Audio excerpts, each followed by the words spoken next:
La ville de Vertou, en région nantaise, vous invite à découvrir un drôle de bestiaire qui hiberne jusqu'au 7 février 2010 au Moulin Gautron. C'est une expo qui est initiée par la ville, qui se charge de trouver donc, les partenaires idéaux pour exposer. Cette année, contrairement aux années passées, nous avons 4 artistes locaux. Il ne s'agit pas donc, comme vous l'aurez compris, d'une expo clé en main, mais bien une exposition totalement organisée par la ville de Vertou.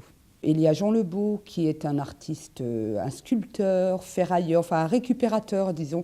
Il fait des sculptures insolites à l'aide de matériaux de récupération. Il y a une artiste mosaïste qui s'appelle Kat Clément et qui, elle, fait de drôles d'animaux en forme, enfin avec de la mosaïque.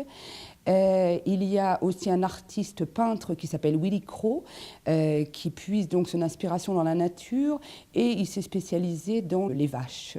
Et puis Rose Gicchio, qui est une artiste peintre qui a longtemps travaillé sur le bois et qui s'est mise à la peinture avec une technique bien particulière. Elle utilise des couleurs vives aussi, des couleurs très chatoyantes, enfin c'est voilà, très agréable.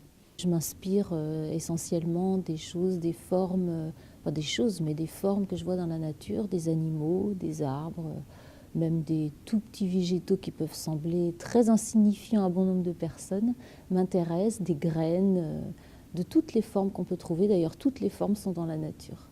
Je travaille essentiellement sur des planches de bois que j'achète en quelque sorte au kilomètre et que je découpe. Ça me laisse une grande liberté quant au choix des formats et des compositions. Mais depuis quelque temps, je travaille aussi sur toile. Sur le bois et sur la toile, j'utilise uniquement de la peinture acrylique. Mais depuis quelque temps, je rajoute de la matière, je fais des mélanges avec du papier, du sable de Pornic ou d'ailleurs.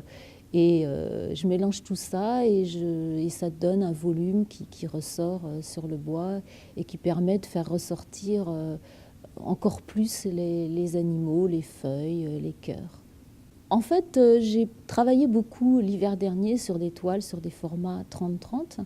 Et ces formats 30-30 racontent une histoire. Je les ai appelés mes pensées sauvages.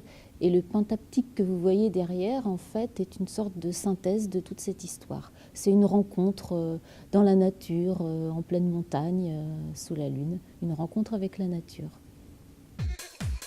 Cette expo présente donc tout naturellement des œuvres de talent, une animalerie de grand art, pas bête du tout, pour petits et grands. C'est vraiment une manifestation familiale. Il y a aussi des ateliers organisés avec les scolaires, donc les écoles maternelles et primaires. Cette année, il y a 2 artistes qui ont animé ces ateliers. Et puis ensuite, les scolaires viennent visiter l'exposition avec l'aide d'une médiatrice.